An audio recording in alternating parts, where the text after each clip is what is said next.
let's transition. Let's assume you've got your format set up. You've got maybe a website, LinkedIn profile, maybe some social media, maybe your YouTube channel's up. The key here, this is where I see a lot of firms struggle, because they've offloaded the tracking to maybe an associate or an office manager or something like that, and they really don't know, because anecdotally, hey, yeah, we got that one case from the internet. Remember that? Yeah, that was great. But I'm talking about the day-to-day flow. What else is happening?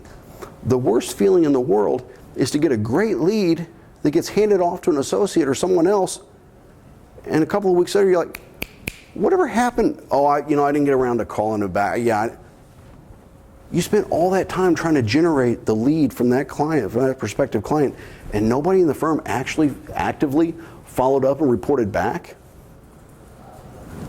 That's a problem. And if you've got a lot of young associates, that's an area that you really want to begin coaching. Because a lot of times, and maybe it's generational, I don't know. It's just a different way of trying to do business. So as a senior partner level, make sure you're mentoring those guys that, look, the lifeblood of our firm is incremental revenue growth. And that starts by lead generation. How many leads did you bring to the party?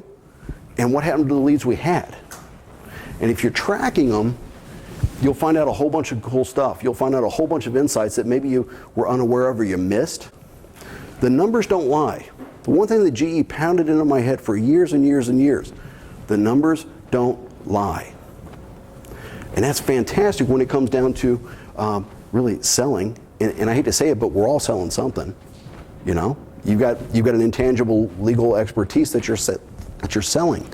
But when I walk in and talk with clients, prospective clients, law firms, I hear all the time, yeah, if it's a case I want, yeah, I close about 95% of the leads I get. Really? Because everybody says that. Everybody says that.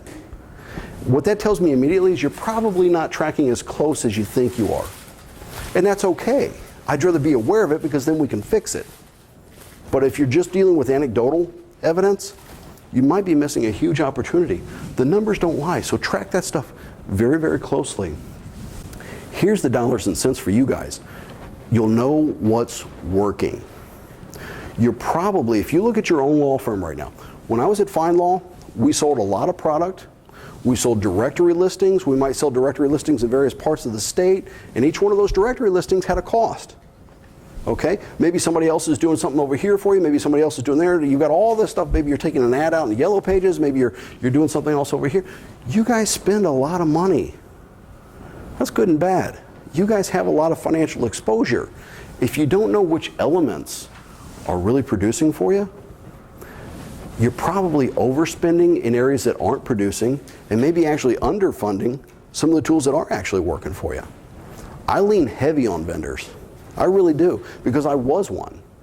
I know the information they have available, and I know how easy it is to get off pace if you're just taking them at prima facie, well, here's what the report said, and you're not peeling back a couple layers to really understand what that report really says. If you have a tracking number or something like that through Martindale or FindLaw or somewhere like that, and they actually send you a monthly report, maybe you get an email with some charts and graphs and things like that, and it shows you how many contacts you got in a given month, how many phone calls maybe you had. Do you realize that if I'm programming a fax number and I send you a fax at 6 o'clock, actually to your phone line, and it auto dials 27 times tonight, your call tracking report just showed you got 27 great opportunities. It's a fax machine.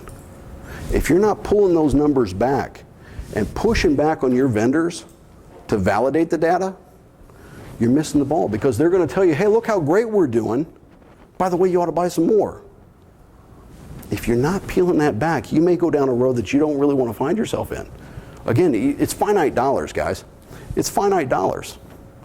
Make sure you're spending wisely, and that's what the tracking shows. Does that make sense?